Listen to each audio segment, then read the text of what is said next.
my previous video, I have explained you about the matter in our surrounding, means its first part, in which I have explained about the characteristics of particle of matter, and today we are going to discuss classification of matter. So matter get classified into three categories: solid, liquid and gas.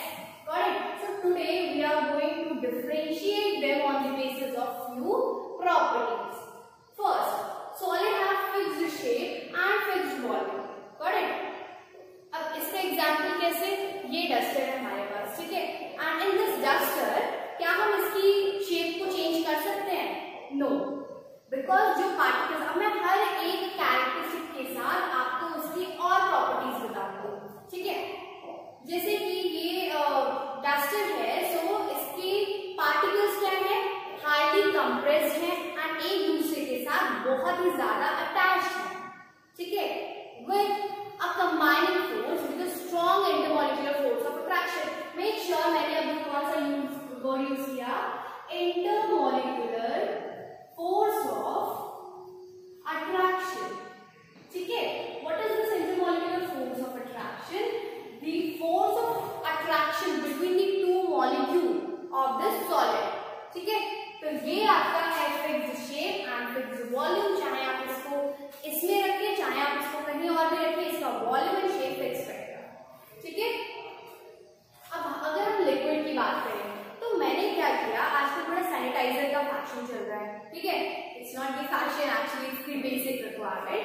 तो सबसे पहले एक company है जिसने sanitiser की bottle कुछ ऐसी सी बना रखी है एंड उसने फिल किया है 200 ml ऑफ सैनिटाइजर, ठीक है। दूसरी कंपनी ने क्या किया, वो थोड़ा और अच्छे से बनाने के चक्कर में उसने राउंड बना दिया, इसमें भी क्या आ गया 200 ml ऑफ सैनिटाइजर, ठीक है। तो इसका वॉल्यूम तो फिक्स हुआ, चाहे आप किसी भी कंटेनर में उठा करके डाल दीजिए, वॉल्यूम तो इसका फिक्स रहेगा, बट क्या चेंज हुआ, इसमें चेंज हुआ आपका shape. So liquids do not have any fixed shape, rather they have fixed volume. Okay, next, no fixed shape and no fixed volume. अब आप एक बलून को ब्लो कर रहे हैं, हुआ क्या, बलून को ब्लो करके उसको कंप्रेस करो, जैसे कंप्रेस करोगे वैसे कंप्रेस हो जाएगा, ठीक है। एंड उसके बाद जब आपने उसको कंप्रेस किया तो उसकी शेप चेंज हुई, आपने उस बलून का एयर निकाल के किसी और कंटेनर में डाला, क्या उतना ही अमाउंट ऑफ एयर जाएगा? नो, ठीक है। So they do not have any fixed shape and fixed volume. अब ये चेंजेस आए किसकी वजह से? बिकॉज ऑफ दिस, जितने पार्टिकल्स कॉम्पैक्ट रहेंगे, एक दूसरे के साथ अटैच रहेंगे, उतने वो शेप चेंज नहीं कर पाएंगे। मतलब देखो, शेप चेंज कब होती है, जब पार्टिकल्स का मूवमेंट होता है। जब पार्टिकल्स का मूवमेंट ही नहीं होगा तो फिर शेप चेंज होने का कोई मतलब ही नहीं बनता। Next is can not B compress. इसको कंप्रेस करिए, हो रही है कंप्रेस? नो, ये कंप्रेस नहीं हो रहा है, बिकॉज इसके जो पार्टिकल्स है, जो सॉलिड मींस इसके जो मॉलिक्यूल्स है वो क्या है, कॉम्पैक्टली पैक्ड, ठीक है, they are compactly packed. Got it?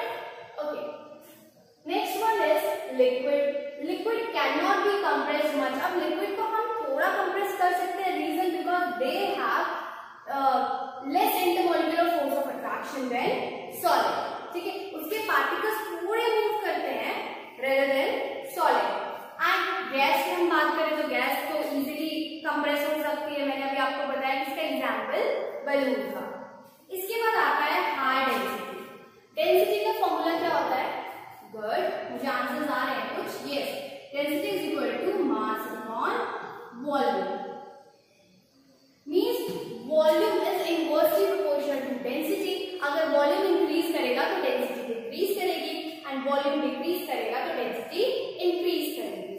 यहाँ पर बेटा वॉल्यूम क्या हो रहा है, डिक्रीज। अगर मैं 1 kg सॉल्ट को यहाँ पर रखती हूँ तो उसका वॉल्यूम क्या होगा, कम, तो डेंसिटी क्या होगी, ज्यादा। अब अगर हम बात करें लिक्विड की, उसी का हमने मॉडल फॉर्म ले लिया, तो मॉडल फॉर्म ले लिया तो उसमें क्या होगा कि पार्टिकल्स में गैप आएगा and they have less density than solid, means इसकी डेंसिटी क्या होगी, कम होगी। Next is least denser. Least denser means again, अगर हम बलून के वॉल्यूम की बात करें तो वहां पर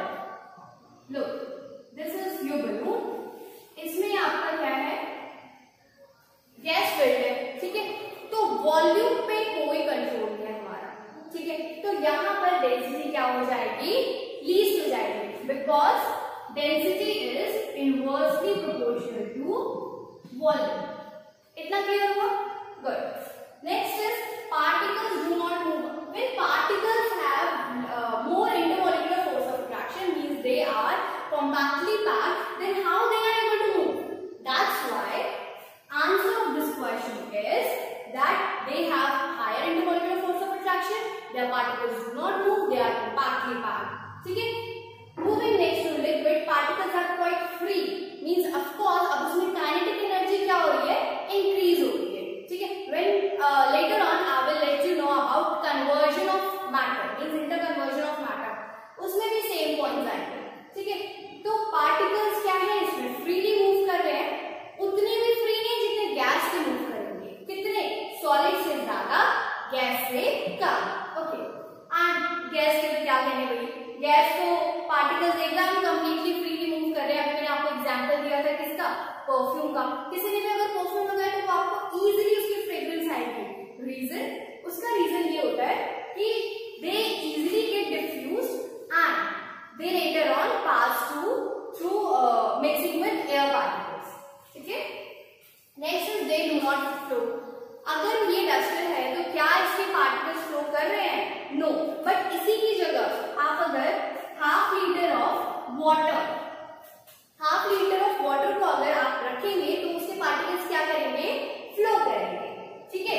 अब एक और क्वेश्चन है, what do you mean by viscosity? So do comment in the comment section and let me know whose viscosity is more, honey or water. ठीक है?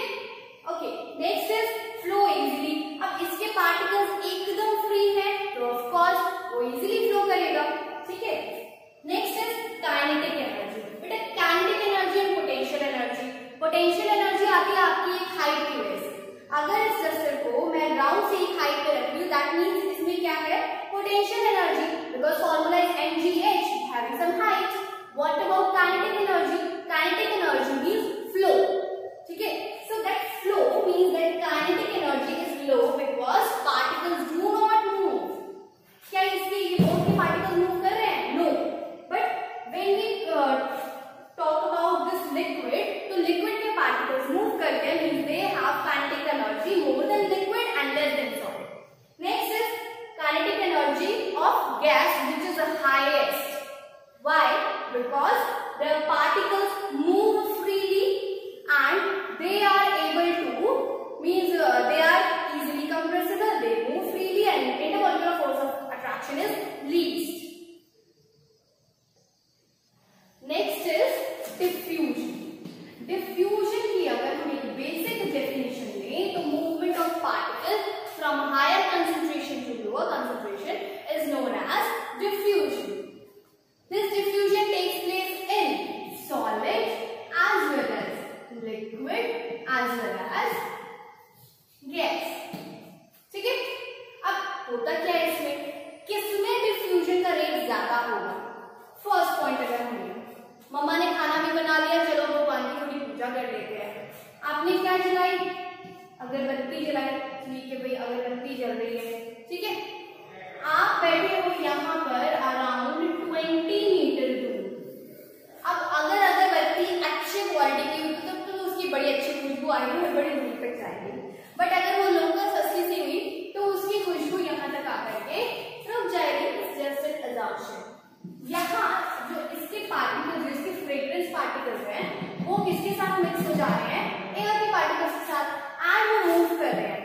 बट आप एक चीज ध्यान रखिए कि यहाँ पर जो फ्रेग्रेंस है वो क्या है? हाई. यहाँ पे फ्रेग्रेंस क्या है? वो लो. So in diffusion particles move from higher medium to lower medium. समझ में आया? अच्छा, एक दूसरी चीज करते हैं. अब मैंने लिया एक बीकर में फिल किया वाटर. ठीक है? वाटर फिल कर दिया. अब यहाँ पे मैंने डाल दी इंक. जो आपके पेन की इंक होती है मैंने वही डाल दिया और कुछ नहीं किया. जब मैंने यहाँ इंक डाल दी तो धीरे धीरे मैं देखूंगी कि पूरा का पूरा वाटर ब्लू हो रहा है.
K this minus 273 upon 100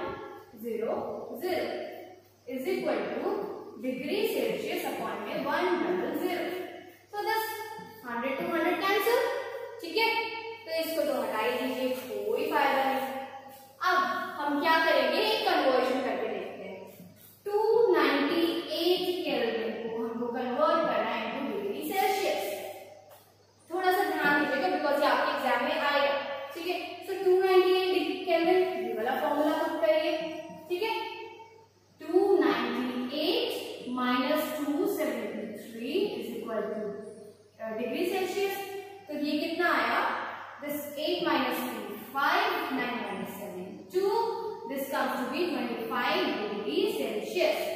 ठीक है, अब हुआ कैसे, हुआ ऐसे कि इस 298 में से हमने 273 को सब्ट्रैक्ट करना. अब एक और क्वेश्चन लेते हैं. अच्छा हाँ, मुझे पता है आप लोग क्या बोल रहे हो ना, 100 डिग्री सेल्सियस को ले लीजिए. चलिए भाई आपकी भी मान लेते हैं. So this Kelvin minus 273 is equal to 100. ठीक है, so Kelvin is equal to 100 plus 273. This comes to be 373. ठीक है, so this 100 degree Celsius is equal to 373 Kelvin. इतना क्लियर हुआ? तो आपका होमवर्क क्या है, आपका होमवर्क है, आपको मैं 5 यहाँ पे क्वांटिटीज लिख के दे रही हूँ, वो आपको अपनी नोटबुक्स में करना है और मुझे आंसर्स बताने हैं. ठीक है, चलिए जल्दी से कर लेते हैं. यहाँ पे इसको केल्विन में कन्वर्ट करना है, यहाँ पे डिग्री सेल्सियस. फर्स्ट इज, जल्दी जल्दी बोलिए. ओके, 36 डिग्री सेल्सियस को केल्विन में कन्वर्ट करिए. सेकेंड 58, थर्ड 606, बहुत ज्यादा केल्विन हो गया, सेल्सियस हो गया. फोर्थ, जितनी गर्मी आजकल पड़ रही है, which is 44, एकदम सड़ गए हम सब. फिफ्थ, which is ओके, चलो 2 डिग्री सेल्सियस. फाइन. अब सेम को हमको क्या करना है, केल्विन में कन्वर्ट करना है. 396 केल्विन को हमको सेल्सियस में कन्वर्ट करना है. Then second is 606 kelvin, third is 261 kelvin, fourth is 43 kelvin. Answer negative में आए तो गलत नहीं होगा बिकॉज सेल्सियस नेगेटिव में हो सकता है. ठीक है, नेक्स्ट इज चलिए 25 केल्विन. अब ये है आपका होमवर्क.